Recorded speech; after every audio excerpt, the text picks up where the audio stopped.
Hello everyone.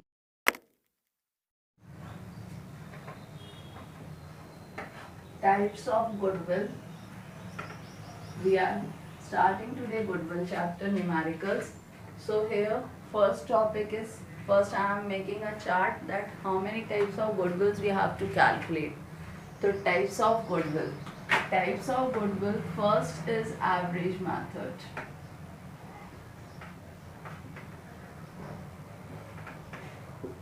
Second is super profit method.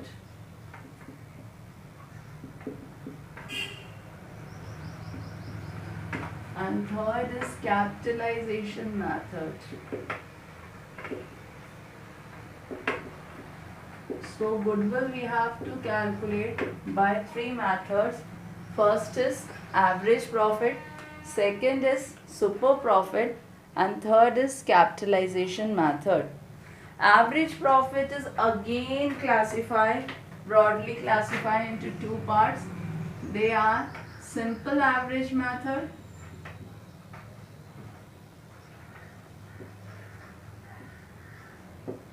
and second one weighted average method.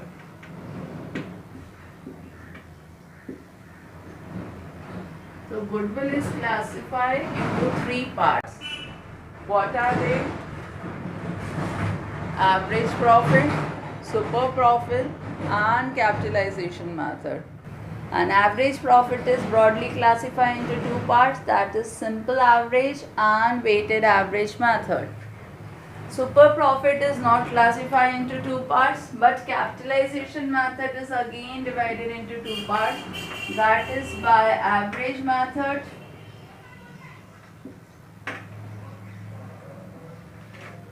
and by super profit method.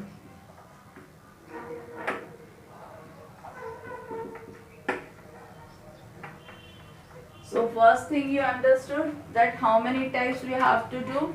We have to do these 5 methods under this. First we are going to learn simple average, how we are calculating. Then we are going to learn weighted average, then super profit, and then average method, capitalization method, and super profit capitalization method. So these are the things we are going to learn in this chapter. So I am writing the formula for simple average method, and then we are starting the numericals of our book. The simple average method formula, first we have to calculate average profit. How we are calculating average profit? Suppose they have given us profit of last 3 years. So whatever profit they have given, we have to add. So sum total of all years profit and loss divided by number of years. क्या करना पड़ेगा? If they have given 3 years profit, so we will sum total all 3 years profit and we will divide it by 3. If they have given 4-year profits, so we will add 4-year profits and we will divide it by 4. So that's why I have given the formula sum total of all years profit or loss. If any of the year they have given us loss, so that year loss will be going to subtract and divided by number of year. Whatever total profits and loss they have given, from that year we have to divide. So this is called average profit. Then we have to calculate goodwill. Goodwill shortcut we are using GW. Goodwill is calculated. This average profit answer, whatever answer came, that multiplied by purchasing year. Purchasing year is mentioned in question, 2-year purchase, 3-year purchase, this way they are giving, or 2 times, 3 times they are giving. So if in question anything is given in times or with question they are giving 2-year purchase, 3-year purchase, 4-year purchase, so that is your purchasing year. This much is clear, beta? Yes, ma'am. Yes, ma'am. Copied also?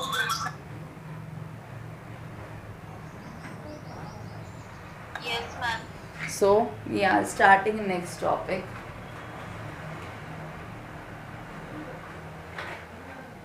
I rub this now.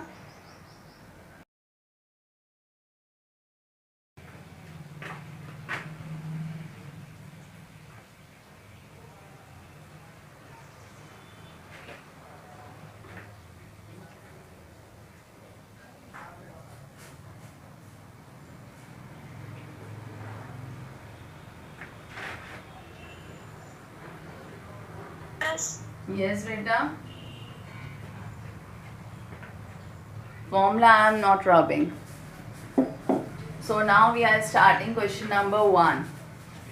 See what is question number 1.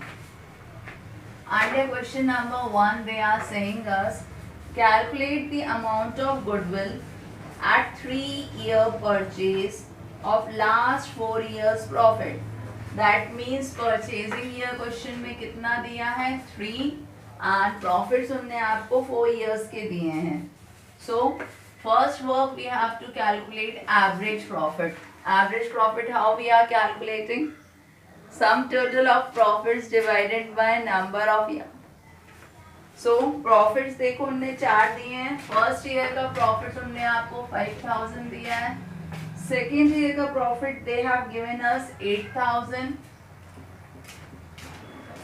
Third year उन्होंने loss दिया है, तो loss दिया है तो हमें minus करना पड़ेगा.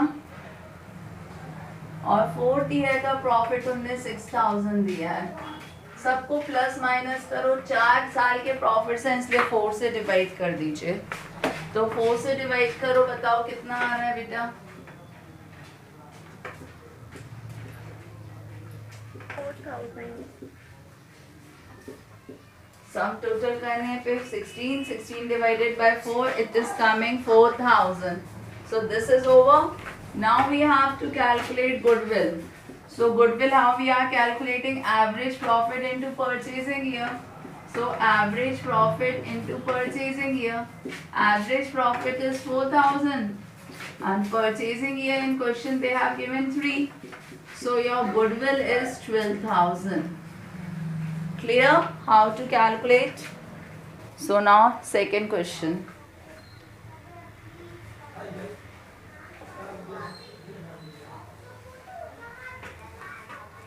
Before starting second question, one explanation I have to do. This you have written beta so that I explain one thing more.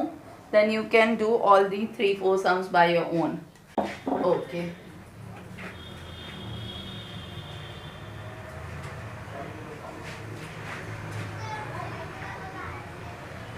See, we are adding all the year profits.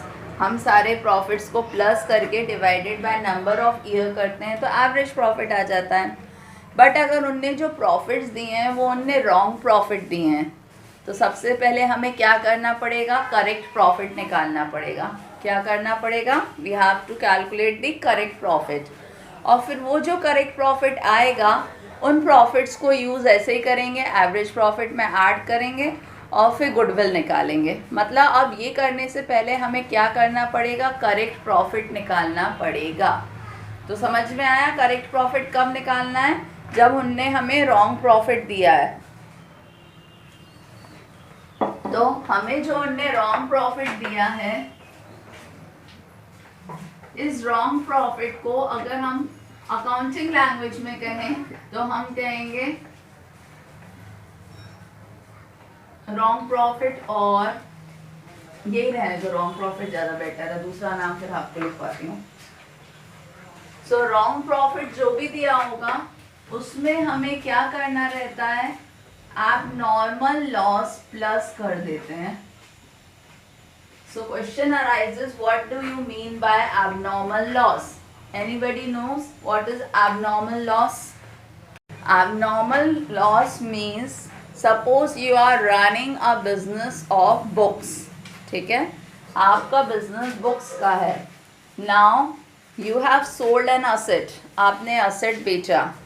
आपने सोचा था वो asset 20,000 में बिकेगा but वो 15,000 में बिका तो आपको 5,000 का लॉस हो गया.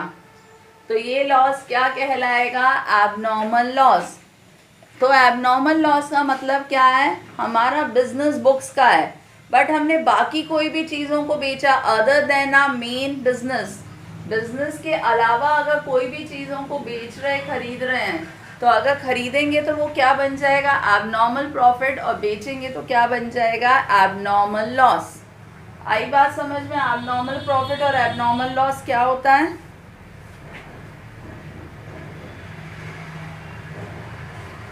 What is abnormal loss? Other than the business main activity. Outside loss. Yes, outside the business, if we are doing any activity, through that if you are getting any loss, so that is called abnormal loss, and through that if you are getting any profit, so that is called abnormal profit. Like suppose I am saying your business is of books only and you have invested in lottery. आपने कुछ पैसा lottery में invest कर दिया है। अब अगर lottery में आपको लॉस हो गया, तो आपने जो लॉटरी में पैसा इन्वेस्ट करा है, कहाँ से करा है, बिजनेस से निकाल के इन्वेस्ट करा है। तो बिजनेस से तुमने कुछ पैसे निकाल कर लॉटरी खरीद ली, तो लॉटरी का बिजनेस तो है नहीं आपका, वो आपका आउटसाइडर बिजनेस है। तो उस लॉस और उसमें आपको कुछ भी नहीं मिला, आपका घाटा हो गया, तो वो जो पैसे आपने बिजनेस से निकाले हैं वो आपका क्या बन जाएगा, एबनॉर्मल लॉस। तो जबकि वो आपको निकालने नहीं चाहिए थे, हमें बिजनेस का प्रॉफिट निकालना है, तो इसीलिए हम एबनॉर्मल लॉस क्या कर देते हैं, प्लस, क्योंकि ज़बरदस्ती हमने लॉस का पैसा इसमें से निकाल लिया है, जो कि हमारे बिजनेस को एक्चुअली लॉस नहीं हुआ। हमें अपनी बिजनेस का एक्चुअल प्रॉफिट और लॉस निकालना है। Due to that we are adding abnormal loss, क्योंकि हम लॉटरी का पैसा प्रॉफिट में से निकाल चुके हैं। निकालने के बाद आपको रॉन्ग प्रॉफिट दिया है, तो अब वो लॉटरी तो हमारा बिजनेस है नहीं, तो हमने वो पैसा वापस ऐड कर देंगे, तो हमें बिजनेस का सही प्रॉफिट पता लग जाएगा। इसलिए एबनॉर्मल लॉस क्या करा जाता है, प्लस कर दिया जाता है। Clear now? Yes, ma'am. Opposite of this abnormal profit, what we have to do? Abnormal profit we have to subtract. Normal loss क्या करेंगे? Normal loss means business expenses. Books का बिजनेस है, तो बुक्स को खरीदने के लिए, रॉ मटेरियल खरीदने के लिए कुछ लॉस हो रहा है, तो वो नॉर्मल लॉस है। और अगर बिजनेस उसके थ्रू प्रॉफिट हो रहा है, तो वो क्या बन जाएगा, नॉर्मल प्रॉफिट। अब इनको करने के बाद जो आपका आएगा वो क्या कहलाएगा, करेक्ट प्रॉफिट या एक्चुअल प्रॉफिट। और फिर इन प्रॉफिट्स को हम ऐड करके नंबर ऑफ ईयर्स से डिवाइड करके एवरेज प्रॉफिट निकालेंगे, और फिर एवरेज प्रॉफिट को परचेजिंग ईयर से मल्टीप्लाई करके गुडविल निकालेंगे। आया कंसेप्ट? क्या करना है हमें?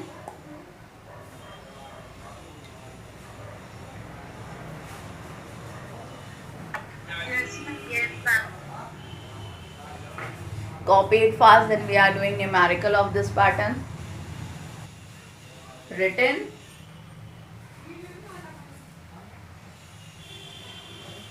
Yes, ma'am. Okay then. Yes, ma'am. Now I am rubbing full formula. Okay.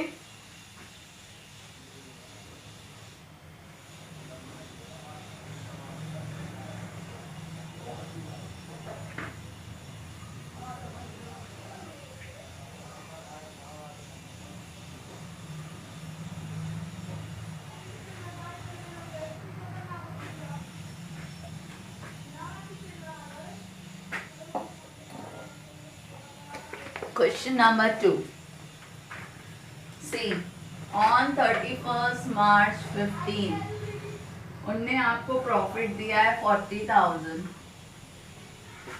बोल रहे हैं including abnormal profit. Abnormal profit इसमें मिक्स है, तो अब हमें एबनॉर्मल प्रॉफिट क्या करना पड़ता है, प्लस की माइनस। Minus.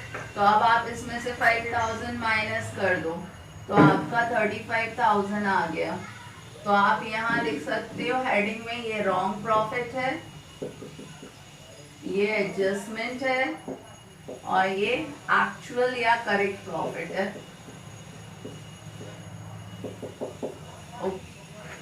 देन आपको 31st March 16 को 50,000 प्रॉफिट दिया है। In that they are saying after charging abnormal loss, तो abnormal loss profit plus होगा कि minus? minus Abnormal loss beta, see what I have given plus, so it will be add. Then 31st March 17, they have given you 45,000. They are saying excluding insurance premium. Insurance premium उसमें से अभी exclude है, मतलब insurance premium खर्चा है कि income है?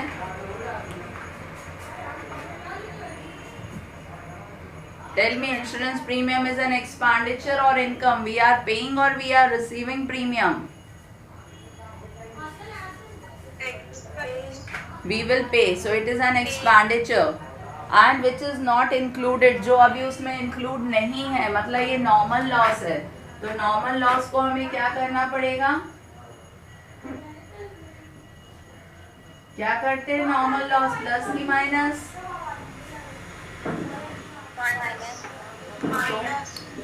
So now your actual profits came. अब आपको फर्स्ट स्टेप क्या करना है? एवरेज प्रॉफिट निकालना है. तो ये जो एक्चुअल प्रॉफिट्स आए हैं उन एक्चुअल प्रॉफिट्स को आप प्लस कर लीजिए और 3 साल हैं तो 3 से डिवाइड कर लीजिए. तो ये आपका आ गया 1,35,000 डिवाइडेड बाय 3, 45,000. फिर क्वेश्चन में देखो परचेजिंग ईयर दिया है 2 ईयर परचेज, तो गुडविल कैसे निकलेगी? Average profit into purchasing year. So 45,000 into 2, 90,000 is your goodwill. Clear now?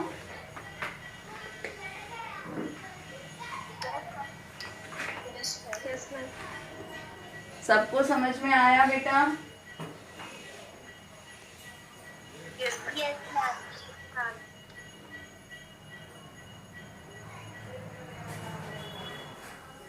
Now third and fourth question you are able to do. I am starting weighted average method. Okay? Yes, ma'am. Okay. So that two sums were homework for today. Question number 3rd and question 4th. This you have copied. So now weighted average method. Last year statistic में weighted average mean निकालना सीखा था.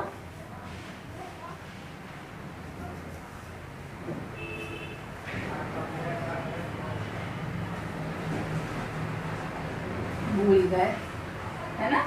Forgot. See, for weighted average what we have to do? सबसे पहले आपको question में profits दिए होंगे और क्वेश्चन में वेट दिया होगा. इसको हम नाम देंगे P, इसको नाम देंगे W. आप दोनों को मल्टीप्लाई करोगे और एक नया कॉलम बनाओगे PW और फिर PW की सारी वैल्यू को प्लस कर लोगे और W की सारी वैल्यू को प्लस कर लोगे. ठीक है? अब आपको एवरेज प्रॉफिट निकालना है. तो एवरेज प्रॉफिट कैसे निकाला जाता है? Sigma PW upon W and then goodwill निकालनी है. तो average profit into purchasing year. This is the formula to calculate weighted average goodwill. याद आया लास्ट ईयर स्टैटिस्टिक में ऐसे ही वेटेड मीन निकाला था? Yes, ma'am. तो वही मेथड है.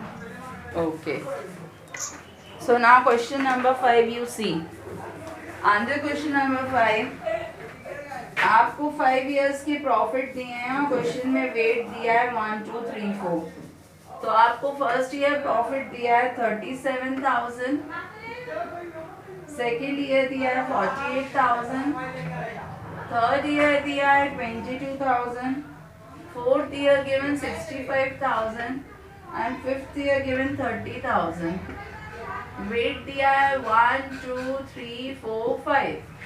Now tell me what we are going to do. First we will We multiply. will multiply. Yes. So we will multiply.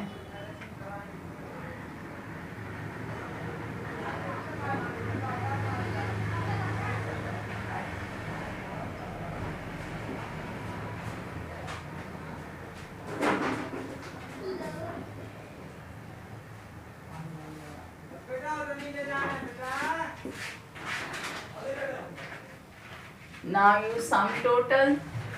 What is coming here and what is coming here.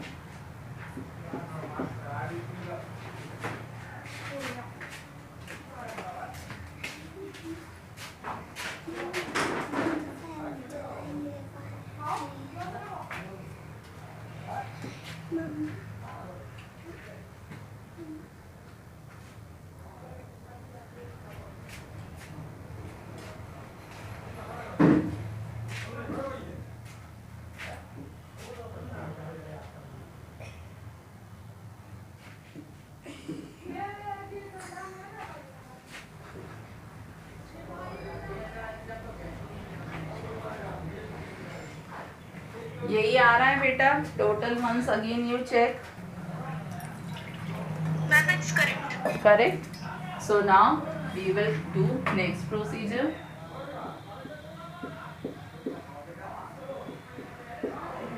15 ones are 15, 15 fours are 60, 15 six are 90. 40,600 is your average profit. And purchasing year in question, what is mentioned? 4-year purchase, so we multiply by 4.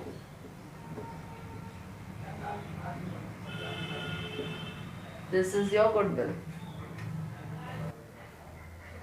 Done beta, over? Yes, ma'am. All of you? Yes. Okay. So now what is the next thing? Next sum. Again what they have given us? They have given us wrong profit. उनने क्या दिया है आपको? Wrong profit दिया है. तो सबसे पहले आपको क्या निकालना पड़ेगा? Correct profit. और फिर वो correct profit यहाँ लिखोगे और weight से multiply करोगे. ठीक है? तो अब हम वो वाला सम कर लें एक. और ये क्वेश्चन इम्पॉर्टेंट भी है जो आप समझा रही हूँ. Question number 6. They are saying it was agreed to calculate goodwill for 2-year purchase of weighted average of last 4 years. मतलब purchasing year 2 दिया है और profits आपको 4 साल के दिए हैं. तो we are making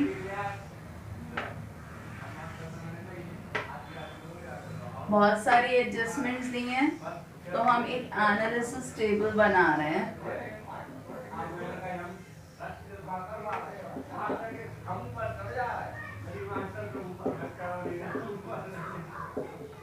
first Ma'am, रहेगा which question you are doing? Question number 6 बेटा.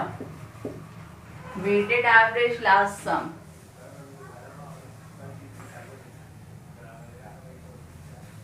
उनने आपको 31 मार्च 16 का प्रॉफिट दिया है. नहीं 15 से दिया है. 31 मार्च 15, 31 मार्च 16, 31 मार्च 17, 31 मार्च 18. ये आपको 4 साल के प्रॉफिट दिए गए हैं. जो आपको रॉन्ग प्रॉफिट दिए हैं तो हम यहाँ लिख ले रहे हैं. It's your wrong profit. So first year they have given 60,400.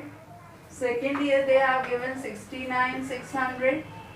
Third year they have given 60,000. And fourth year they have given 61,600. ये आपको 4 years के प्रॉफिट दिए हैं. पहले इतना समझ में आया मैंने क्या किया. अभी मैंने कुछ स्पेशल नहीं किया. ओनली एनालिसिस टेबल बनाया है. नंबर ऑफ ईयर्स जितने साल के प्रॉफिट्स हैं वो और एक पर्टिकुलर. ठीक है. क्वेश्चन से अभी हमने जस्ट कॉपी किया है. This much is having any doubt or this much is clear. Clear. Yes, ma'am, clear. Now next thing what we have to do, ये ईयर 31 मार्च 15 को एंड हुआ है. So on which date this year started?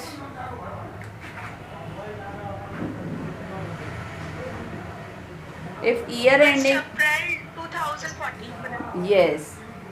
So when 15 is the ending, so we are mentioning here starting also 1st April 14 to 31st March 15.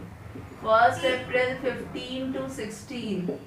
1st April 16 to 17. 1st April 17 to 18. Because in adjustments they are giving dates. तो due to that I have mention first only so that it will be clear कि कौन से year में कौन सी adjustment होने वाली है. तो इतने में भी कोई कंफ्यूजन तो नहीं है किसी को?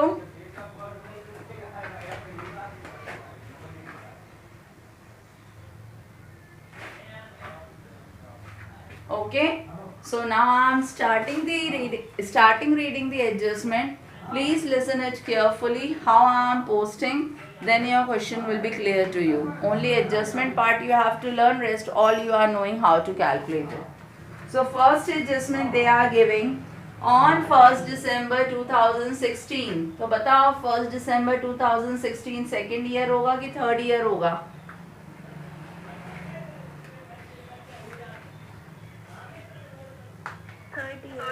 यस, गुड, क्योंकि वो ईयर 1st अप्रैल से 31st मार्च 17 तक है, मतलब थर्ड ईयर की एडजस्टमेंट है. तो on 1st December 2016 a major repair was made.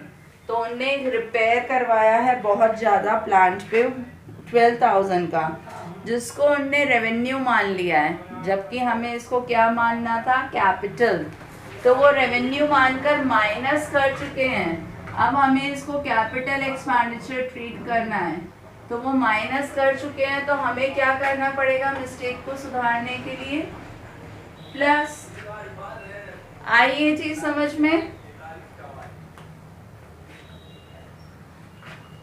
एक उनने रिपेयरिंग करवाई है प्लांट की, जिसको वो माइनस कर चुके हैं. तो माइनस कर चुके हैं थर्ड ईयर से, जबकि वो कैपिटल एक्सपेंडिचर है. तो अब हमें उसको सुधारने के लिए क्या करना पड़ेगा? प्लस करना पड़ेगा. तो हमने प्लस कर दिया. अब आपको उसके ऊपर डेप्रिसिएशन चार्ज करना है 10% से रिड्यूसिंग बैलेंस मेथड. तो आपने लास्ट ईयर डेप्रिसिएशन सीखा है. ये इनने रिपेयर जो करवाया है 1 दिसंबर को करवाया है, और इनकी बुक जो क्लोज हो रही है वो 31 मार्च को क्लोज हो रही है. तो अब हम ये 12,000 पे डेप्रिसिएशन चार्ज करेंगे. तो डेप्रिसिएशन चार्ज करते हैं तो मंथ का ध्यान भी देते हैं, कितने मंथ हम वो असेट यूज कर रहे हैं. तो आपने 1 दिसंबर से 31 मार्च तक असेट यूज करा, तो कितने मंथ का डेप्रिसिएशन निकालोगे? 4 तो 4/12 करा, तो हमारा ये कितना डेप्रिसिएशन आ गया? 400. अब 400 हम क्या कर देंगे? माइनस उस साल से, क्योंकि डेप्रिसिएशन इज एन एक्सपेंडिचर जो माइनस होता है. बट उनने रिड्यूसिंग बैलेंस मेथड का है. तो रिड्यूसिंग बैलेंस मेथड से मालूम है आपको 12,000 की कॉस्ट है. डेप्री चार्ज करा 400, वैल्यू कितनी बची? 11,600. तो ये बैलेंस बचा है. तो जब नेक्स्ट ईयर डेप्रिसिएशन चार्ज होगा तो वो किस पे चार्ज होगा? 11,600 का 10%, तो 11,60. तो नेक्स्ट ईयर डेप्रिसिएशन कितना माइनस होगा? 1160. बोलिए पहले इस एडजस्टमेंट में किस किस को डाउट है?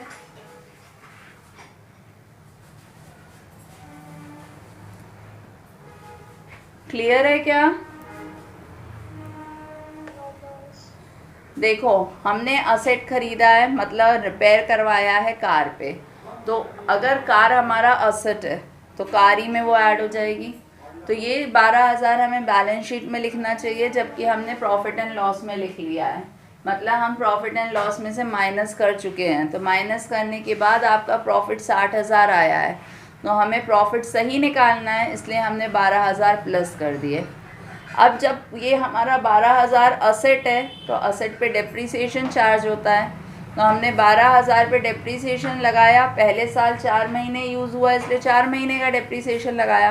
अब असेट तो हमारे पास हर साल रहता है इसलिए नेक्स्ट ईयर भी डेप्रीसिएशन लगाना पड़ेगा, बट उनने क्वेश्चन में कहा है रिड्यूसिंग बैलेंस मेथड, इसलिए फिर हमने पहले बैलेंस निकाला, क्योंकि आपने पिछले साल सीखा था reducing balance method means balance पे डेप्रीसिएशन चार्ज होता है। तो हमने 12,000 में से फर्स्ट ईयर का डेप्री माइनस करा, हमारा बचा 11,600, उस 11,600 का 10% डेप्रीसिएशन लगाया तो 11,60 डेप्रीसिएशन आ गया, अब वो नेक्स्ट ईयर माइनस हो जाएगा।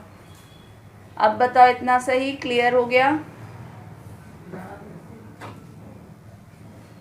Yes, ma'am. Yes.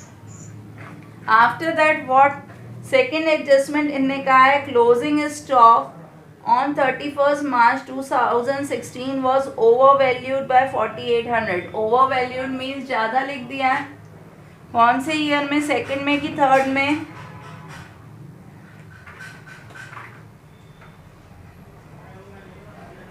बोलो 31st March 16 कहाँ आ रहा है, सेकेंड में कि थर्ड में?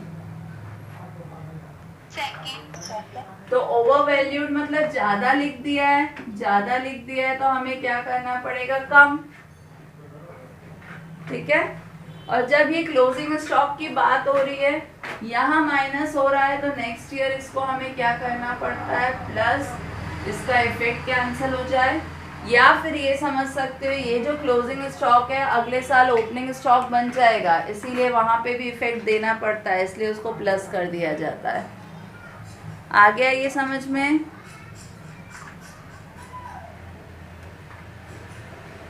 Then last adjustment they have given to cover management cost and annual charge, and annual charge मतलब हर साल का खर्चा है 9,600, तो 9,600 तुम्हारा मैनेजमेंट कॉस्ट है,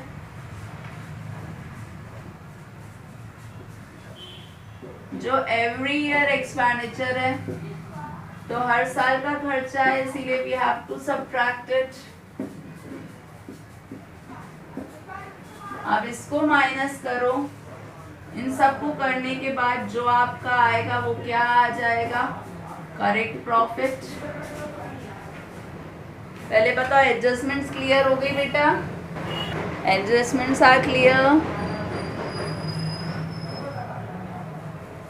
Yes, miss. Okay, Yes, ma'am. So now next work what we are doing, ये जो प्रॉफिट्स आएंगे इन प्रॉफिट्स को आप टेबल में लिखोगे और फिर आप वेट लिख लोगे 1 2 3 4। फिर अभी आपने जैसे सीखा ये P है ये W है, आप PW को मल्टीप्लाई करो और एवरेज प्रॉफिट निकालने का फॉर्मूला क्या होता है, जो अभी ये हमारा फॉर्मूला है एवरेज प्रॉफिट का formula sigma PW upon sigma W, और फिर गुडविल निकालने के लिए average profit into purchasing year. फिर हम पिछले सम के जैसे करेंगे। आया समझ में क्या करना है हमें इस क्वेश्चन में? इट्स क्लियर ना? Yes, ma'am. Okay, then you have to complete this. Keep studying.